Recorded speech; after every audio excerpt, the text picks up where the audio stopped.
Good afternoon. My name is Pamela Spar, and I'm Associate Director for Justice Building at UUSC. And on behalf of my colleagues here at UUSC, the UUA, and the College of Social Justice, I'd like to welcome you to Solidarity and Sanctuary, the first in a series of webinars designed to explore the many ways congregations can and already are demonstrating what it means to grow love and justice in the face of heightened racism, xenophobia, and Islamophobia. This has been an emotional weekend for many of us. We're hoping this webinar can give you some inspiration, that it can provide some additional answers to the questions, what can we do? And tools to help you and your congregation take some next steps, whatever the political and social context you find yourself in. I'd like to quickly review our agenda for today. We'll begin with a centering moment and an important announcement from some really exciting new developments from the UUA and UUSC. In making sense of the political moment, we'll review a few key operating assumptions that the UUA, UUSC, and the College of Social Justice are making as we plan the next steps in our work. We hope by sharing this, it'll help you better understand the how and why of what we'll be doing over the next 4 years, and that by sharing these assumptions, this may offer some guidance as you consider how you want to meet the political, social, and economic challenges ahead. We want to introduce you to some powerful national leaders of important movement groups, so you have a chance to hear directly from some of the people who are most at risk from a Trump administration. Staff have been having conversations with clergy and lay leaders across the country, and many congregations have begun to make and implement impressive action plans. We'd like to help cross-pollinate great ideas and add to them, so today we'll be describing an array of possible action steps interspersed with some really lively examples from UU congregations. And finally, we'll introduce a few advocacy and organizing tools and other resources which we hope will make your solidarity and sanctuary ministries easier to undertake and more effective. You'll be hearing from a wide range of speakers today in the order shown on this list and some special taped interviews. We are recording this webinar, and next week you'll receive a link to the recording as well as to the resources mentioned. And you're welcome to share that and use that in any way you might find helpful. There are going to be 2 breaks in the presentations for questions. Please send in your questions at any time. Use the chat box at the lower right-hand corner of your screen for that purpose, as well as to comment. UUA and UUSC staff will be monitoring it and compiling them. We are thrilled about the high number of participants and want to give a special shout out to those congregations who have pulled together groups who are watching this webinar together. Because of the high numbers, we will not be able to have an open conversation today. Know that staff are happy to talk with you privately later, should you want a deeper conversation. And now, without further ado, I'd like to introduce you to Rachel Freed, Vice President and Chief Program Officer here at UUSC. Good afternoon. I'm so thrilled to be here with you today. Thank you very much for your presence and for being with us. I'm very rejuvenated today. I was marching in the Boston Common with my 9-month-old Sydney Alice here, along with UUSC colleagues, UUA colleagues, UUs from across the country, friends and family. And again, I just woke today with such a feeling of invigoration, and I'm ready to take action, and I know many of you are all too. I'd like to start today by offering a short reading as a way of centering us all in preparation for the presentations that will follow. This reading is a reading called Gird Thyself, and it's by Jessica York. Jessica's the director of the UUA's Faith Development Office. This is not a prayer that you may find hope, for hope is a luxury that some cannot find and others cannot afford. This is not a prayer that you find more love in the world, though I hope you continue to feel love and send your love to those near and far. I pray instead that you may find tools, a hammer laying half hidden in the grass, A roll of duct tape curled up and forgotten on a high shelf in the back of the closet. A wrench poking out of the back pocket of a stranger. Take these tools and gird thyself. A hammer for justice. Duct tape to hold together your broken heart. A wrench to grip and provide advantage in applying torque to turn objects, or to turn the world. Take these tools and others you may find in places expected and unexpected. Take these tools and gird thyself, for weeping may last through the night, but the work begins in the morning.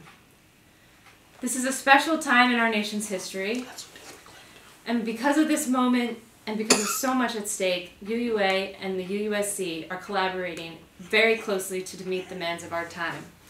I'd like to share with you now a message from Tom Andrews, UUSC's CEO, on behalf of both of our organizations, describing the launch of a new joint effort.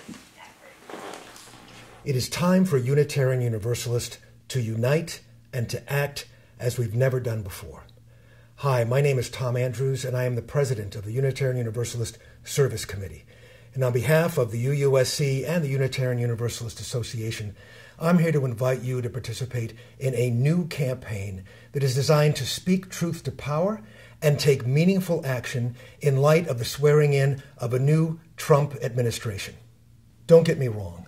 The UUSC and the UUA are nonpartisan organizations. We don't take sides in partisan political elections, but we do take sides when our principles and values are at risk and millions of people across this country are threatened.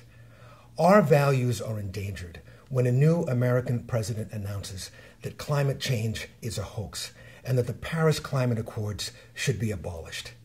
Our values are endangered when millions of undocumented people across this country are threatened with immediate deportation, even those who are running to our shores because their very lives are at stake. Our principles and values are endangered when racism, xenophobia, misogyny, and attacks against disabled people are not only okay, but are useful political weapons. I'm here to invite you on behalf of the UUSC and the UUA to participate in a new and extraordinary campaign to meet a new and extraordinary challenge. First of all, please sign the Declaration of Conscience, a statement that reflects our beliefs, our values, and also our intention to take action during this very, very critical time. Secondly, we ask you to take this Declaration of Conscience, share it with your congregation, your family, and friends, and encourage all to sign up. Become part of this campaign. Number 3, share with us your ideas, your suggestions, your questions. We are all in this together, and we need the thoughts and involvement and engagement of all of us in order to be successful. Finally, we would like to have as many UU congregations and as many Unitarian Universalists, as well as those who share our principles and values, to sign this Declaration of Conscience and be prepared with us to take action. That action is going to begin in just a few weeks. We're going to launch publicly this Declaration of Conscience and campaign, and we're going to target some of the most serious threats and challenges that we're facing from this new government and this new era. We'll provide you with all the information and ideas and specific steps that you can take to participate in these actions. But right now, we need you to sign up to be part of this campaign, to declare your willingness to stand by the principles and values that are at our core as Unitarian Universalists and are so threatened today. I thank you so very, very much for being interested in this work, for being committed to these values, and for seriously considering joining this campaign. It is time for all of us to join together as one and to transform our principles and values into action. The time is now. That was Tom Andrews, UUSC's CEO. I'd like to now urge people to sign this Declaration of Conscience that Tom has described. As individuals and to get congregational endorsements, you will find the declaration on the UUA and UUSC's homepage. Signing the declaration of a statement of intention, we hope you will join us in carrying that out in multiple levels. Many congregations are already engaged in advocacy and compassionate actions with partners at local, county, and state levels. The UUA and UUSC are collaborating with the College of Social Justice and UU Rise to produce tools to bolster the work you're already doing and to help you take some new steps. You'll hear about some of these later in the program. In addition to supporting you in your local and state organizing and advocacy work, we'll be inviting you to join us into a national campaign where our efforts and impact will be multiplied. More information will be coming about this in a few weeks. Pam will now review some of our collective assessments of the political moment that will guide this campaign as it rolls out. Thank you, Rachel. Here are 5 foundation stones for our collective work. Number 1, this isn't a qualitatively brand new moment in the history of the United States. Xenophobia, racism, bigotry, misogyny, and anti-democratic forces haven't just sprung up out of nowhere. They've always been with us. And so as we listen to longtime grassroots movement leaders, they remind us that they're all too familiar with this kind of social political dance of 2 steps forward and, if we're lucky, not more than 2 steps back. The key is for us to be very smart in the lessons we take from observing and understanding the backlash behind the election results, behind the intensifying acts of hate. The second foundation stone that we use for launching the campaign in our work is just a reminder that we have to keep our eyes on the ball. We cannot focus our attention just on one person, the president, and forget about all the other elected officials at the national and state levels whom we must hold accountable. We have a lot of organizing and lobbying to do. The third foundation stone is a reminder that the hate we face has many targets, and we can't address any of it effectively in single-issue ways. This is a time for building new and stronger collaborations, to get out of our silos, to find and utilize the interconnections between issues to strengthen our work together, to find creative solutions which address several problems simultaneously.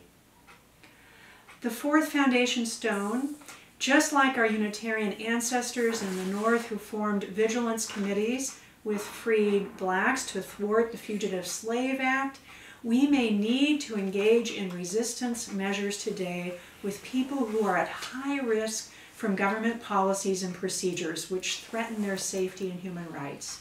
Yet, at the same time, we want to do more than just resist. We want to be proactive and to continue building a beloved community. That is the long-term work of transforming systems, relationships, and the very fabric of our culture. And finally, our fifth foundation stone. Part of what we know works is to put the experience and leadership of those at highest risk at the center of our solidarity efforts. That means shifting our focus away from paternalistic, dominant white culture solutions and listening to the needs and solutions as they are articulated by marginalized communities. If you are not personally part of those communities yourself, the only way to do that is by reaching out, even if you might feel a little bit awkward or not really sure what to do. It helps to bring mature curiosity, a lot of listening and relationship building skills to the process. Mostly, it's often about learning to follow. These times require all of us to engage in highly political work. It is the work of recreating community and our systems of governance, the concepts which lie at the root of the Greek term polis, from which we get our word political. I want to flag that there's a huge difference between being highly political and being highly partisan. This work we want to do with you is non-partisan. I say this because I'd like to reassure you that your church's 501c3 tax-exempt status is not at risk. There is no risk to the nonprofit status of churches or organizations for speaking out against specific elected officials and their actions or advocating for certain policies. Only direct promotion of candidates during elections is prohibited. If you have any questions, check the UUA website for the Real Rules document. The link appears on this slide. It's an excellent reference document. It is vitally important for our moral, faith-centered voice to be heard at this time and for us to take action. Because as people of faith, we are nonpartisan. We approach issues grounded in our values and our commitment to working towards the common good. As officials from all political parties tell us they want to hear more from the faith community because they trust our intentions more. A great first step, regardless of where you live, could be to conduct an asset mapping. UU clergyperson Reverend Ashley Horan is doing this with a cluster of congregations in the Twin Cities. This popular community organizing tool can be repurposed to assist with establishing a rapid response network and strengthening ties with relevant local groups. With asset mapping, congregations inventory physical resources and volunteer skills and provide this data to leaders of local nonprofits who might need free space or some specialized pro bono skills or some volunteers on short notice. Your volunteer coordinator or membership director may already have some of this info gathered, so you wouldn't necessarily have to start from scratch in doing this inventory for your own congregation. However, this asset mapping exercise is most effective if you do it in community with others, with other faith partners, so that you can build a tighter, more quickly responsive web in your locale and more easily support grassroots organizing over the long haul. You might want to consider suggesting this at the next local ecumenical or interfaith meeting that you attend. UUSC has developed a template asset inventory list for your use. Before I turn to our next speaker, I'd like to remind you to use that chat box for comments and questions. We'll be pausing for a Q&A time after our next speaker. Now, I'd like to turn things over to my colleague, Hannah Hafter, who will be introducing you to some key national movement groups and their organizing, groups with whom you may want to connect. One thing we know is that centering the voices and leadership of those at highest risk is going to be key to understanding what needs to be done today. UUSC and Standing on the Side of Love both partner closely with grassroots leaders representing communities that are the most vulnerable in this new political era. As a starting point, we'd like to suggest learning about some of the national movements and groups listed here on the slide that will be coming up in a moment. They have many local chapters and affiliates that you can look for where you live. Just like at yesterday's Women's March, which addressed a broad range of issues and not only reproductive rights and traditional gender issues, we're in an exciting time where different groups are identifying common interests and policy changes which can benefit them all. For example, some local chapters of Black Lives Matter are partnering with immigrant rights groups and united to address racist targeting by police, both for issues related to deportation and issues related to criminalization and incarceration of communities of color. There's so many community leaders that we could be hearing from, and there's no way that we could address every kind of community at risk in the time we have today. Issues related to queer and transgender rights, disability rights, and others are just as important, and they're all connected. Today, we've selected two really inspiring grassroots leaders to join us by video. Mansour Shima of Muslims for Social Justice and Raul Alcaraz Ochoa from Unidad Once. They'll be sharing with us some of the conversations happening in the Muslim and undocumented immigrant communities today, how they're organizing, and how UU and other faith communities and allies can collaborate with them. Muslim for Social Justice was founded with a mission to challenge racism and Islamophobia, and work for human rights and social justice for all, irrespective of race, color, class, gender, religious orientation. But of course, our goal is to organize Muslims and the marginalized Muslims to work on these goals. So when we started working on Islamophobia, we were very clear, even when we founded Muslim for Social Justice, that the struggle faced by Muslims should not be viewed in an isolation. And the reason I'm saying is that, first of all, Muslims are themselves not a single race. Muslims are not even a race, but they've been reduced to a race, which is called racialization of oppression. Islam Muslims are reduced to a race. And that racialization of Muslims is directly, I guess, extension of anti-Black racism. So we know that the Islamophobia is actually an extension of anti-Black racism. The other thing is that there is a significant number of Muslims who are actually Black Muslims. About up to 30% Muslims are Black Muslims.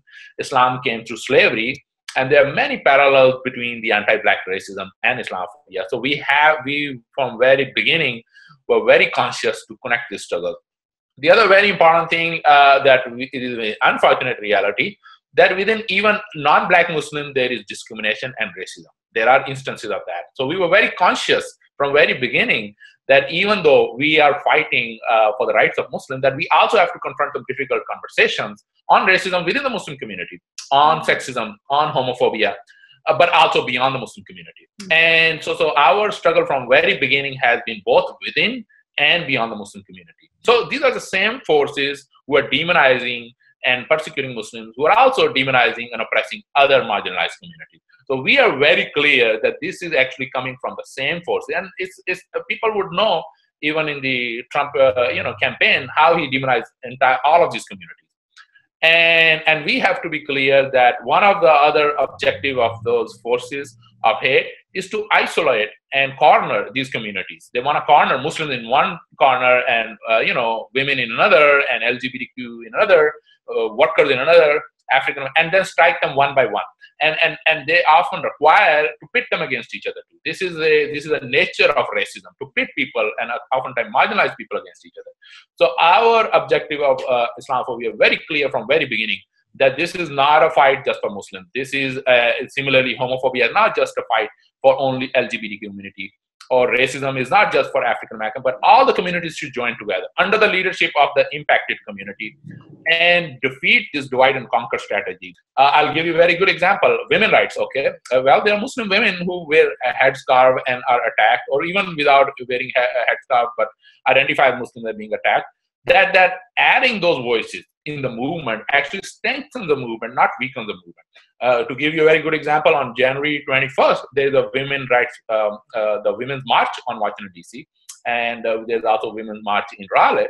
And we are sponsoring Movement to End Racism and Islamophobia and Muslim for Social Justice, sponsoring that march.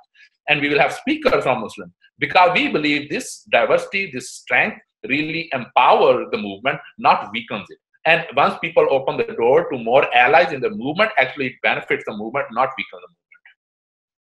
Well, you asked about the anti-KKK rally that was organized in North Carolina on December 3rd. That was in response to KKK's so-called victory march, victory rally in response to Donald Trump's election. They actually announced the victory rally soon after Trump got elected.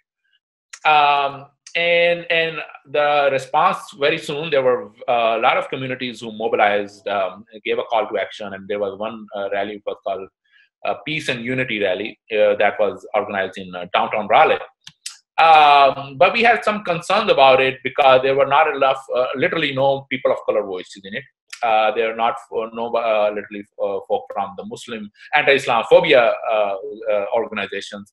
And a lot of allies that are working with us on the grassroots.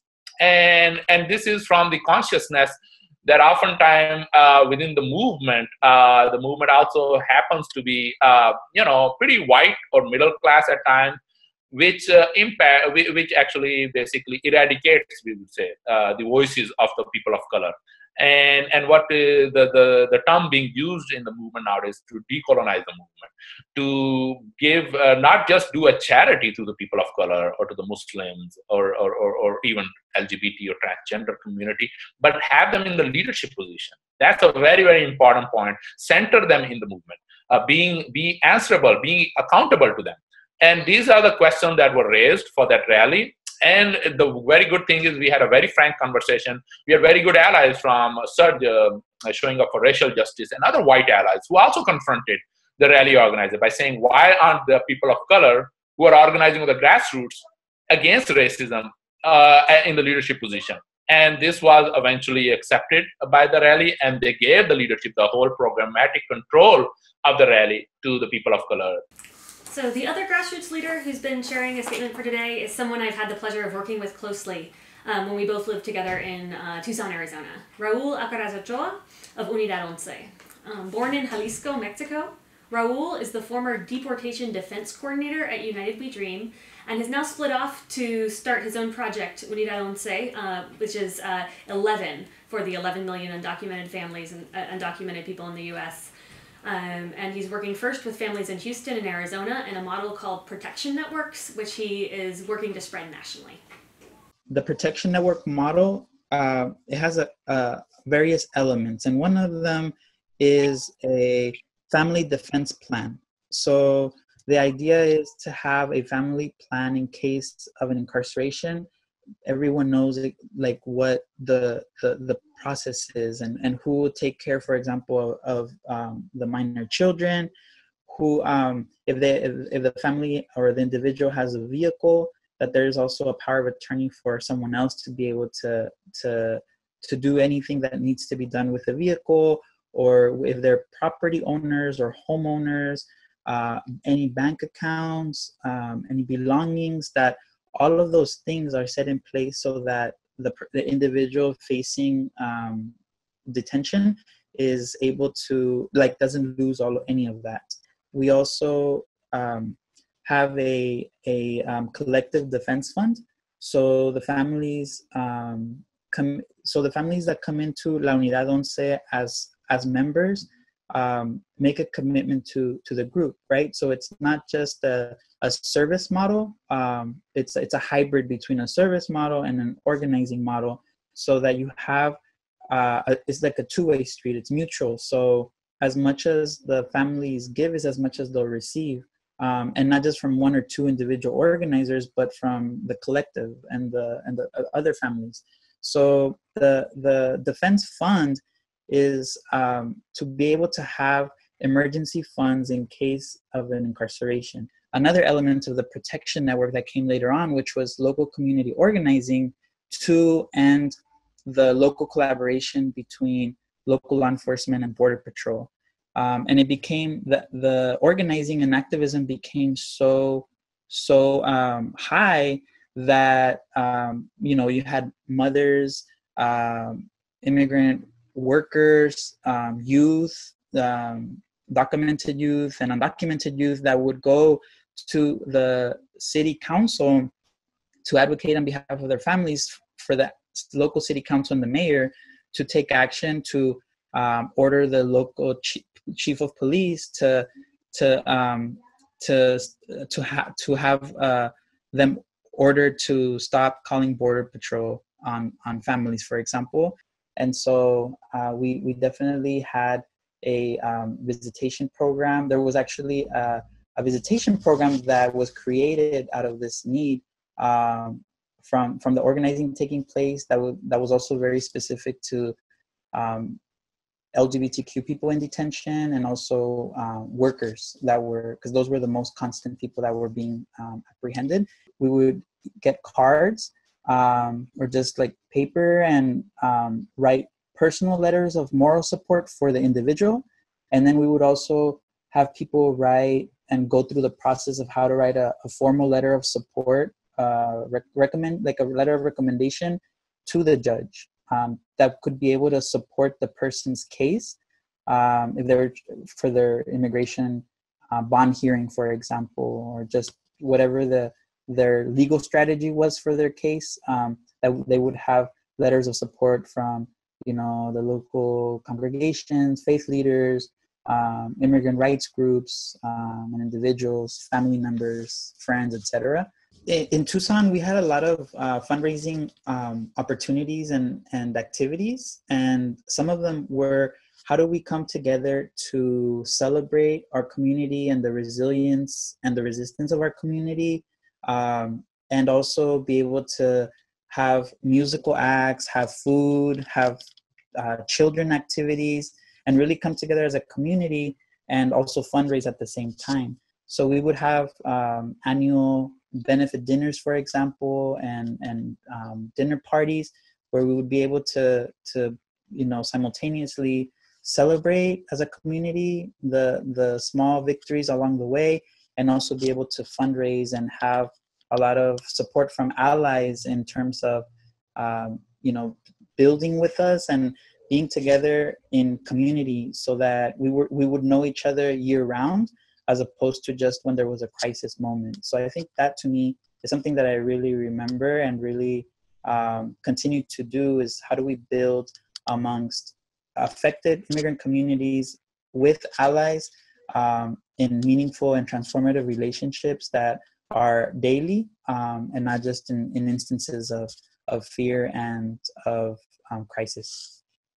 These are just excerpts from some really great interviews. If you'd like to hear the full version, we'll be posting them on our website. You'll get the link in a follow-up email next week. Also, if anyone is interested in connecting with either Manzoor or Raul, I can help you get in touch. I know they're both eager to partner and would have liked to be here in person to answer questions. I'm now going to pass it off to Susan Leslie. She is the Congregational Advocacy and Witness Director at the Unitarian Universalist Association, and she'll talk about some important interfaith organizing partners. Hi, everyone. Nice to see you yesterday, too. Multi-faith organizing is another key part of national movement building, and the power of our faith voice is more important than ever to call our country to our best selves and engage in some radical truth-telling and organizing. None of this work can be done alone.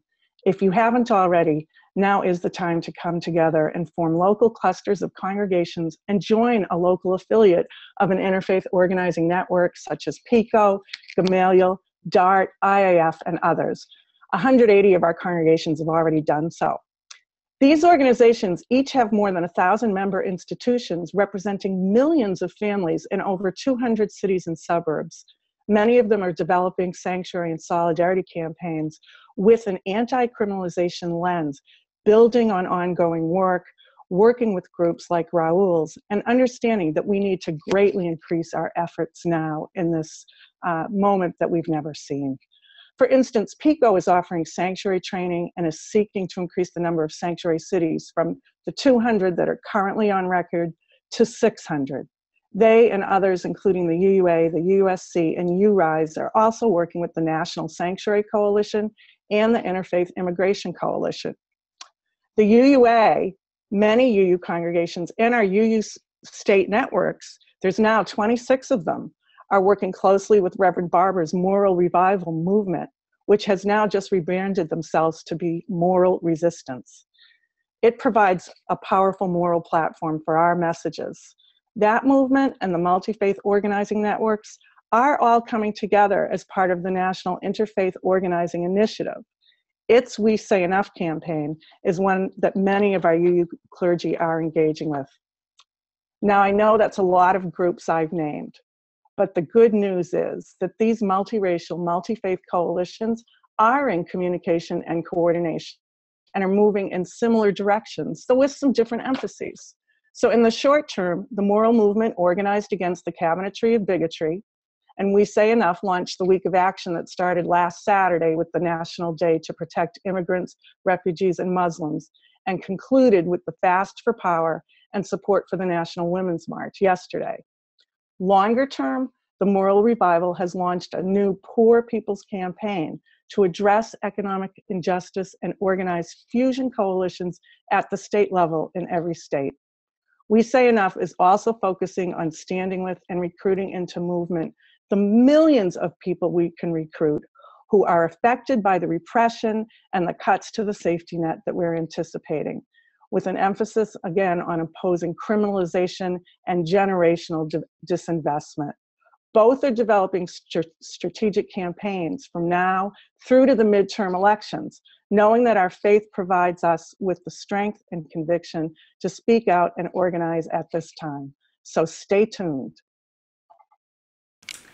Now we'd like to take a few moments to allow you to kind of catch your breath, and because I know we're packing a lot in here, and we want to give you great value for your money. And so if you are thinking of some questions, please put them in the chat box, and our colleagues are gathering them up and forwarding them to me. To kind of kick us off a little bit on the Q&A time, I think even I can answer the first question, which is how in the world do I get all these documents and kind of updated as the campaign rolls out? sign that declaration of conscience, because once you sign it, we'll have your email, and that will be the channel by which you'll just be getting updates and links to resources, calendars, and all kinds of juicy materials. So really want to encourage you to sign that declaration of conscience, and that gets you in the loop both with the UUA and UUSC and the college. Second question we have here. This one I think I'm going to both punt it to both Susan and Hannah. I'll ask Hannah to take the first crack, and then Susan will turn the microphone over for you. The question is, if our congregation doesn't have any pre-existing relationship with any Muslim groups in our area, what are some things we should consider before reaching out? Hannah, do you want to take a first crack at answering that? Sure. Well, I think this is a great question, and it's really important to be asking yourself these kinds of things. If the partnership is new, I think it's really useful to take the time to do a little self-education first. There are materials available to understand about Islam or watch a video as a group. And also get to know who is in your area. Not all Muslims are coming from exactly the same faith tradition, the same way that not all Christians are coming from the exact same faith tradition. An individual outreach to an individual leader is often a good way to start. And from there, finding out what they've been going through recently and what ways they may want to work together. It's really important to approach it with questions rather than approaching it with a plan in mind already, because they're the ones who know best about their own experience. Thank you, Hannah. And for some of you who may not be aware, the national group Shoulder to Shoulder is a really great intermediary group that will, on their website, have some wonderful resources in terms of an introduction to Islam and some etiquette tips, etc. We'll include the link to Shoulder when we send out the other materials. I just wanted to pass the microphone, so to speak, over to Susan to see if Susan has some other points that she might like to add in terms of how to begin to build relationships with Muslim groups in folks' area, and any considerations before reaching out. Susan? Okay, the only thing I would add is really, how do you go about any relationship, and to give a call and offer support. I heard from a lot of our congregations after Charleston who did not have relationships with AME churches in their town. And we advise them to give a call and say, we're here. If you need support, we want to support you. And overwhelmingly, they were answered with, thank you so much for calling us. And in fact, did do vigils together. So again, because of culture, I think it's great if the minister can give a call to the imam, because they don't always know who a congregant is that's calling. So that's a great way to start. And then from there, start visiting each other. Thank you, Susan. We've been getting some really great other questions. I'm just going to respond to one more now, and then we're going to save some of them for our next Q&A time, because I'm having to be a pretty tough timekeeper here today. We had a question about how to hear and learn from other congregations that have already gone through the sanctuary process. You'll be hearing a little bit later today from Katja Hansen, who will be talking about a couple of upcoming webinars related to the sanctuary process and how to hear from congregations through those webinars. So we're going to save that for a little bit later. I'd like to move on now. Hannah's going to come back. We've been getting a lot of questions from congregations wanting to know what they can do. And so Hannah, for those who may or may not be able to offer physical sanctuary, whether it's impractical or actually it's not the most effective thing they can do given where they are, can you please offer some other tips in terms of actions that congregations can take? Thank you. First of all, I want to note we have a lot of questions coming in through the chat, and so we won't be able to address them all here in our conversation, but we'll be trying to address them in responses in the chat box as well as follow-up conversations. This is only the beginning. Katja Hansen from URISE will be talking further about sanctuary in a bit. But for now, I want to talk about recommendations that have been developed through conversations with many of the grassroots targeted community-led groups that we were talking about earlier, such as Mi Gente, Cosecha, Black Lives Matter, and others.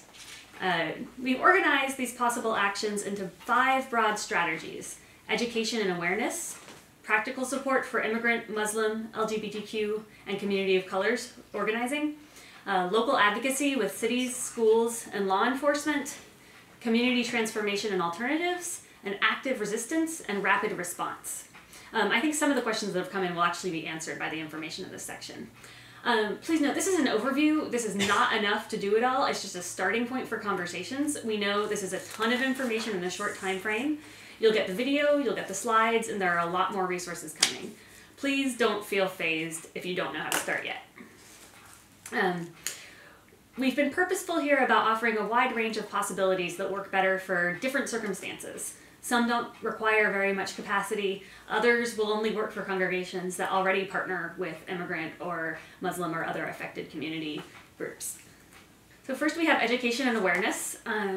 We are inviting congregations to begin hosting study circles. The UU College of Social Justice will be offering a curriculum for solidarity and sanctuary, and they will also offer check-in calls for facilitators. So they will be supporting the mapping process and the self-assessment checklist to guide you through action planning. And there'll be some time for some readings and discussion as a group as you discern what's right for you. Another one that I've been hearing that some congregations are starting up is yard sign or doormat outreach, or even just chalking messages on the sidewalk. I know that the First UU Society of Burlington, Vermont, some members of the congregation just bought a bunch of signs, like the one right here that you can see, saying that no matter where you're from, we're glad you're our neighbor, in English, Spanish, and Arabic. And I don't know how many they got, but they were gone by the first time that they brought them in. In the Arlington Street Church in Boston, they actually use sidewalk chalk to write messages of love and welcome all around the public sidewalks of their church. So these are some nice ways to engage even kids and families with creating an environment that is more welcoming at a time that is really defined by hate and exclusion. Next, we have practical support for immigrant, Muslim, LGBTQ, and community of color organizing. One of the things that can be really helpful is just offering free space for meetings and events. A lot of these organizations don't even have a budget or any capacity to to pay for anything like this. So having a partnership with a congregation is a great way to start the relationship and also to provide for an immediate need. Another thing is fundraising, even for congregations that aren't in a location where they have easy access to partner with any of these communities. Raising money for a particular goal is really a nice way to build a relationship and get started. Additionally, I've heard from a couple churches that are serving as fiscal sponsors, like 501c3 nonprofit sponsors for grassroots groups, which helps them apply for grants and get tax-deductible donations. Additionally, when I lived in Tucson, Arizona, and was working with Raul from the video earlier, I was part of something called the Child Care Collective, which was a group of faith and non-faith allies who would attend at the same time as the Know Your Rights sessions for immigrant parents. We would have a child care facility, so they could have free child care. They didn't have to worry about their children being on their laps and hearing about situations like deportation and scary interactions with the police, and they could just focus, whereas the children were having a good time and actually would often ask their parents, when are we going back? When are we going to see this group again? Next, we have local advocacy with cities, schools, and law enforcement. There are 3 particular kinds of policies that are really important in this day and age. One is school district policy. Many schools already have some level of anti-bullying curriculum or policy. It's also important to consider things like restorative justice. So rather than if there is a child who has been in trouble for bullying, rather than them getting involved with the criminal justice system, that they can be reconciling with the other students. Additionally, there's something called safe zones, which would be school districts that decide that they are going to not allow any federal immigration enforcement into the school or cooperate with providing any information on students or families. There are also policing and surveillance policies. There's the kind that's typically known as sanctuary city, which is where the local police refuse to cooperate with immigrations and customs enforcement to hand people over simply for their immigration status. And then there's also possibilities like human rights and hate-free zones, which would be declarations that a community is committed to being free of hate. One of the most inspiring examples I have is from Reverend Allison Farnham in Fort Myers, Florida. She's part of their local PICO chapter, Interfaith Organizing, which is called DART, Direct Action Research and Training. And their work was to address the permanent criminal records that kids under 18 were getting, especially young Black teens, for things like graffiti or stealing something of little value, and then they'd have a record for life. There's an alternative called civil citations that they got into place legally for low-level youth offenders, which instead uses community service and counseling and prevents any permanent record for the child. However, right now it's still up to the discretion of the judge to decide if they want to offer a minor child civil citation. And right now, Allison and the rest of the DART affiliates are following up for a bill, the Florida Bill 196, which would require civil citation for juveniles with first-time minor offenses instead of make it an option. And we also have the idea of community transformations and alternatives. You've been hearing a lot today that relationship building is an essential first step. Asking and listening from those that are highest at risk, both within your congregations and in your larger communities. One way to do this is rotating community building dinners. You can bring together concerned members of the community across faith, across class and race, and create space for dialogue that isn't always there when you have a planning meeting. Different congregations can host, so it can rotate. And you can, in fact, invite immigrant or refugee groups to cater if they have any members that are good cooks, and collect donations for the food. And that can be one way that that you can serve the dinner. Additionally, there's the fact that many, if you can go back, sorry.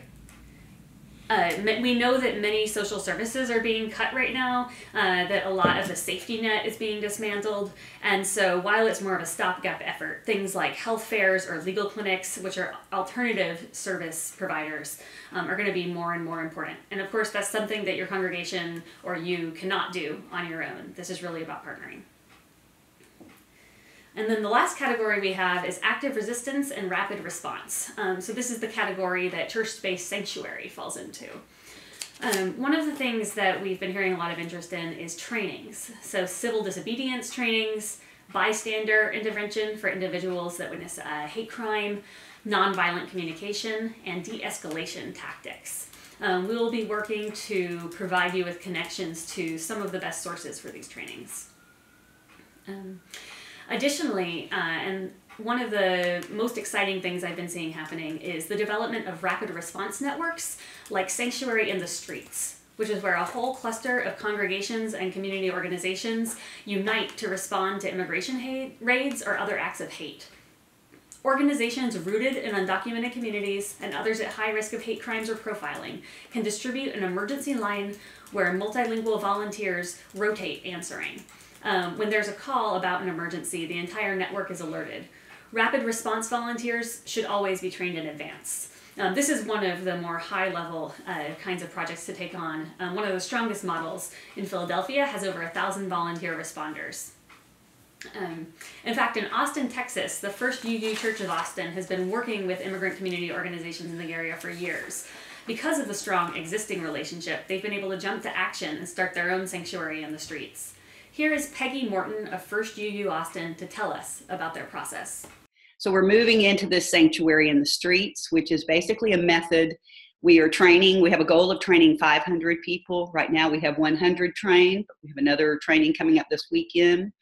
And what we are doing with this is we're training people to be ready to move in and be a part of direct action. Training them in nonviolent civil disobedience so that we will actually show up at people's homes, immigrants' homes who have called us because a raid is going on, and we will show up and we will put ourselves, excuse me, as a barrier between the ICE agent who would be doing this, agent or agents, possibly local police also, and the door. And we will work to buy time for that immigrant. We will do things like ask about the warrant and look at the warrant and make sure it's valid, because we understand in a lot of these raids they don't have valid warrants. We will also have called media, and pretty much from what we understand in Philadelphia, if the media shows up, ICE leaves, because they don't want raids like this televised. And we basically are telling them this sanctuary in the streets is simply an extension of having sanctuary inside a congregation or a school or a hospital.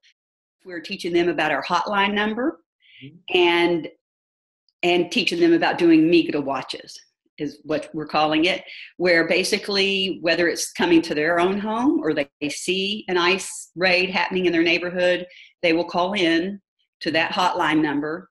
From there, I don't know if I'm getting ahead of myself here, but anyway, from there, the word will be sent to us on an app. We're using a Signal app. So we may get a text in the middle of the night or sometime. And when we get that text, because we divided our city into the 10 city council districts that we have.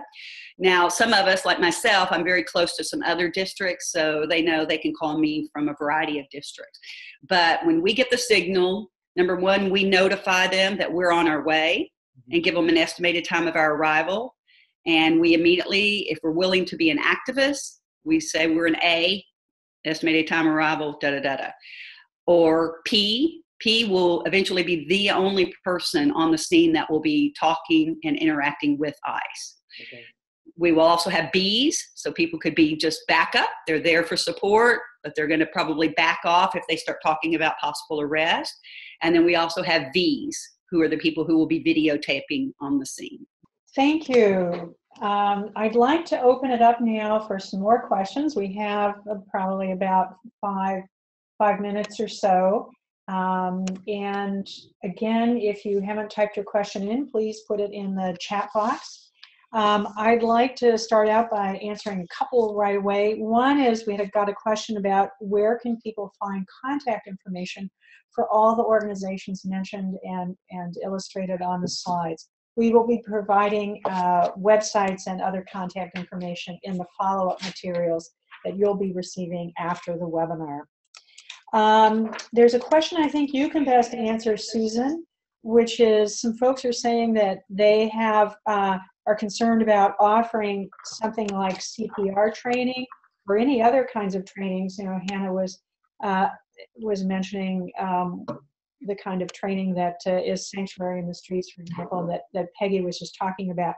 Folks are wondering about congregational liability. Can you answer that question? I assume that means for if you were to offer sanctuary and solidarity training. And I know that many of our congregations have already done that. People can always bring lawsuits, I suppose, but in general, we are certainly free to be offering training to people. It's not mandatory. People sign up if they want to do it. Maybe when Katya is on, since she's a lawyer, she might be able to say even more about that.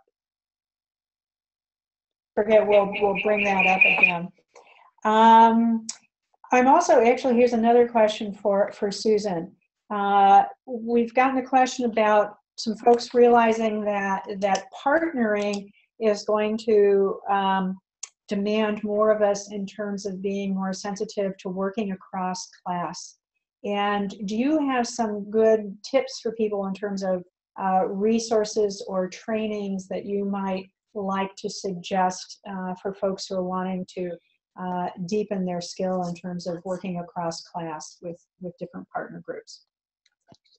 You know, UU's for Class Awareness actually has a really great little curriculum, and it unearths both that there's more diversity in our own congregations around class than we sometimes think, but also gets people to be, just get into a more comfortable space about talking about financial differences and acknowledging the vast differences people have in terms of access to lots of resources.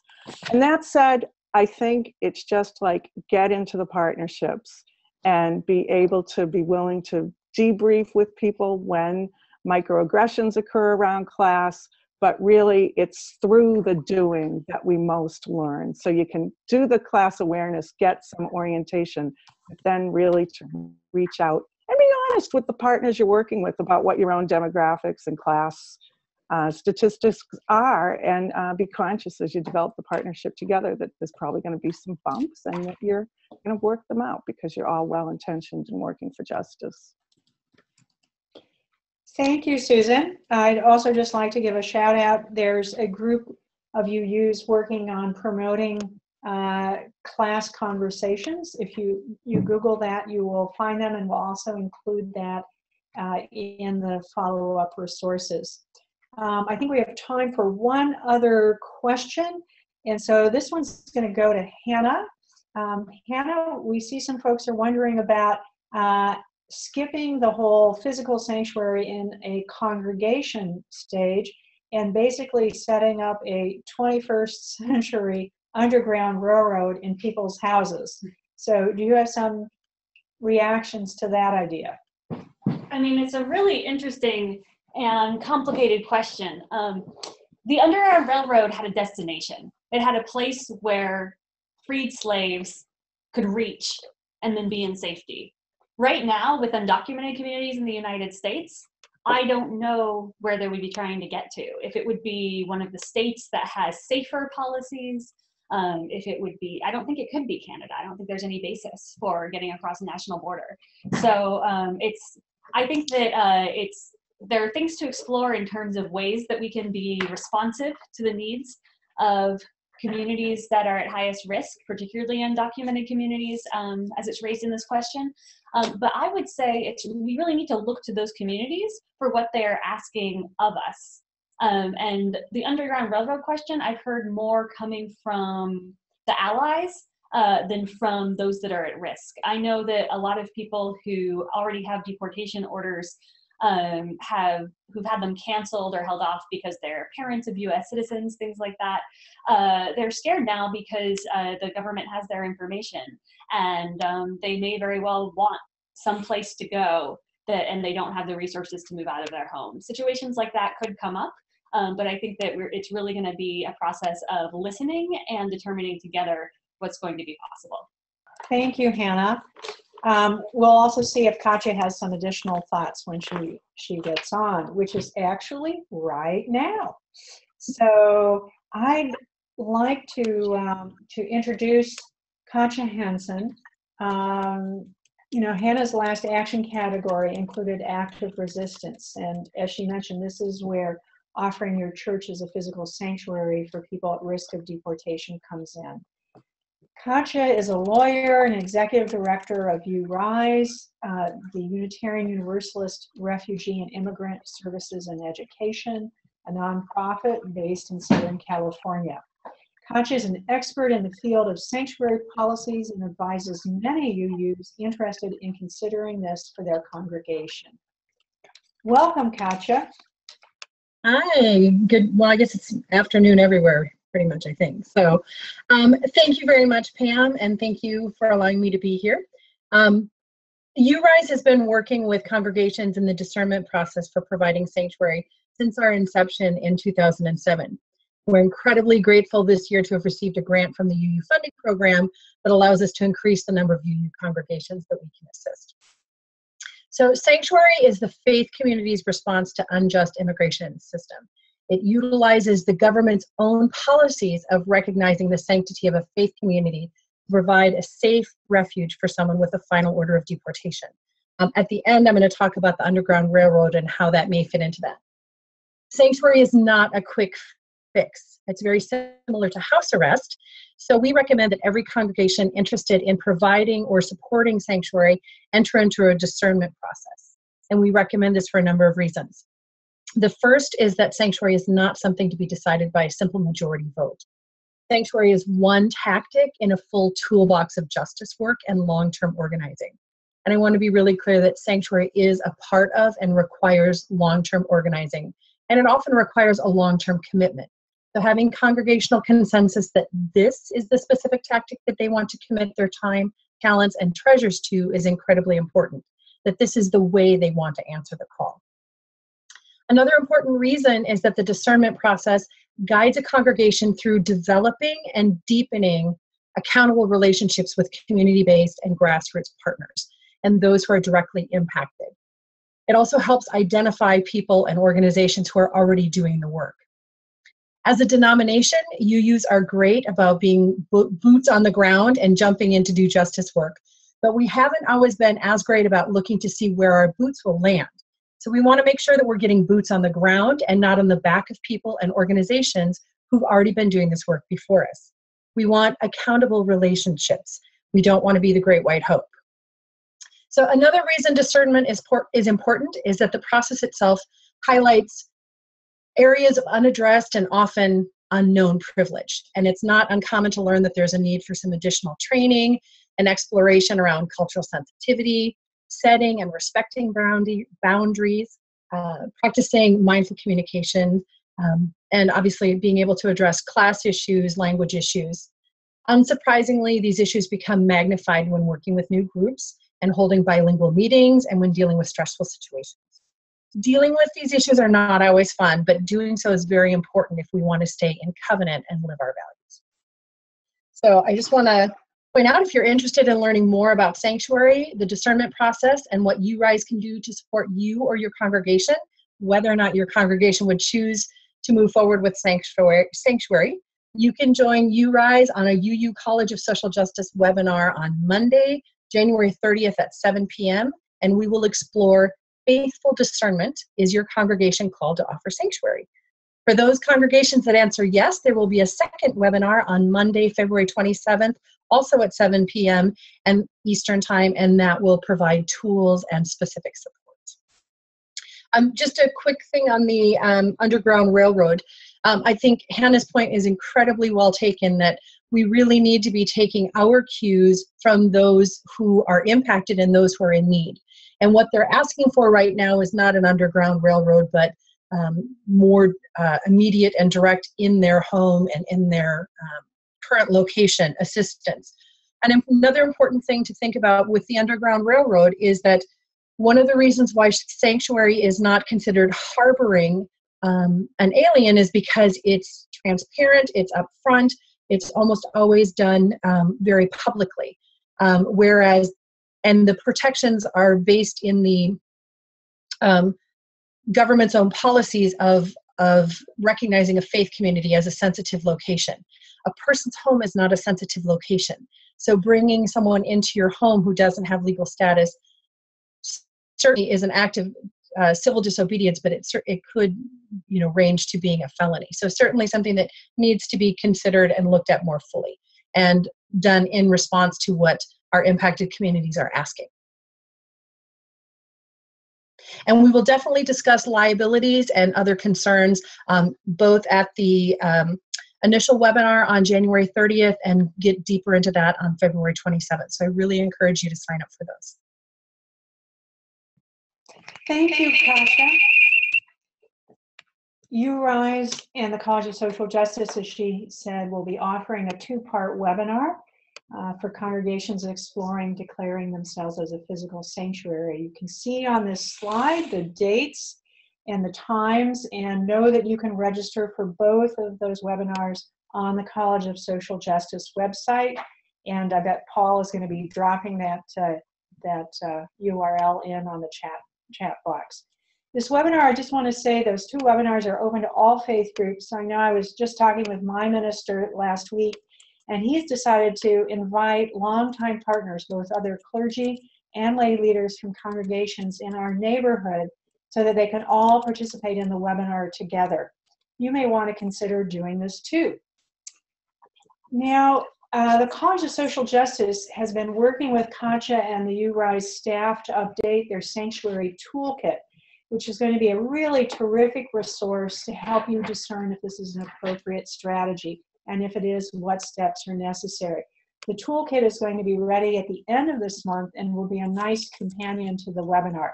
So look on the College of Social Justice website for it. The college is also going to be offering coaching circles for congregations using a diagnostic checklist to discern what good next steps might be in your situation. And just want to point out that I think this can be a really fun and inspiring way to move forward, because it's also going to connect you with other congregations across the country doing the same thing. Finally, I'd just like to say that the college has more background resources and helpful study guides and curricula on their website, particularly if you're interested in doing anti-racism, anti-oppression work. If you need something and don't find it there, please be in touch with their staff. The college would love to hear from you about ideas for future resources, tools, and trainings that would support you and your congregation as you take more powerful, more visible actions in your community. Just send your ideas to info@uucsj.org and a staff person will respond. Finally, if you or a group from your congregation would like to learn more about U.S.-Mexican border justice issues, consider participating in one of the college's terrific immersion experiences. The college also offers a range of powerful hands-on learning opportunities for all ages related to racism, climate justice, and immigration, for example. More information is available on their website, and we'll be putting that link in the follow-up resources. Now I'd like to switch the microphone back again to Susan Leslie, who's going to share what the UUA has to offer you in terms of resources. Thanks, Pam. In order to build community solidarity, momentum, and movement within our own faith community, and to show how people are using these various resources, the UUA has created a hub of resistance. We're calling it Show the Love. There we have a map for congregational leaders who can add what your congregations are doing. And we've posted resources such as a discussion guide on this year's Common Read, The Third Reconstruction by William Barber, which helps us understand how we got to this moment and what we need to do now. We'll also have information about actions and organizing campaigns you can join. We're going to be updating this regularly. I also wanted you to know that Standing on the Side of Love launched our annual 30 Days of Love this past week. And this year's theme is right on time, Fortifying the Movement. It includes weekly materials and webinars on transformational, intersectional organizing and movement building. And there will also be a post-Women's March What's Next webinar on February 8th, so check the SSL website. For multi-faith organizing, you can go to uua.org/CBCO. CBCO stands for Congregation-Based Community Organizing. We're keeping our uua.org justice pages up to date, and you can find lots of information that you heard about here on the sanctuary movement and UU involvement in it at uua.org/immigration. Lastly, we want to be sure that you know that the UU funding programs Fund for UU Social Responsibility has funding for you. If you're working with a multi-faith community organization, you can get matching grants of up to $5,000 for sending a team to training, and that includes for Sanctuary and Solidarity. There are also matching funds of up to $1,500 for any public witness actions that you take. You can use those for a community meal, followed by a march, or followed by a delegation going to see your elected officials. These funds have a short, easy application. They're available on a rolling basis, and they take about 3 weeks to process. So know that we've got action opportunities, resources, training, and funding to help you in being part of this resistance movement and working towards transformation long term. Thank you, Susan. And thank you to all of our speakers and participants. We know this has been a lot of material to absorb. In a few days, you'll be getting an email from us, which will provide a link to the recording of the webinar so you can review it. You can review the slides and share it with others. The email will also include links to the resources. And it will also have a survey to ask for your feedback on the webinar and how our 3 organizations can better support your work. It's going to just take a few moments to complete. Please do take the time to offer your thoughts for us. I'd like to quickly review some upcoming events and tools just to make sure that your notes are the same as ours. First reminder, please sign the Declaration of Conscience and encourage your ministers, your family members, friends, and neighbors to do so. You'll find it on the UUA and UUSC's homepages. Signing it will also allow you to more easily get connected into regular updates and resource sharing. Help us publicize the two-part physical sanctuary webinars that Katja talked about. They're open to everyone, interfaith partners too. Register for that on the College of Social Justice website. We mentioned 4 tools, a menu of action ideas that Hannah began to go through with you, an asset mapping inventory template to work and helping to develop kind of a rapid response network, a congregational diagnostic checklist in order to help you decide and discern some immediate next steps, and the new sanctuary toolkit. In addition to these tools, we're also compiling a list of sample best practices and policies, both at a governmental and institutional level, related to policing and creating a more welcoming and safe community. We'll be posting those online in a library that will hopefully will be a great resource for you in terms of moving at a policy level things forward at both at the local and county level. As these come off the production line, these tools, you'll find them on the CSJ website.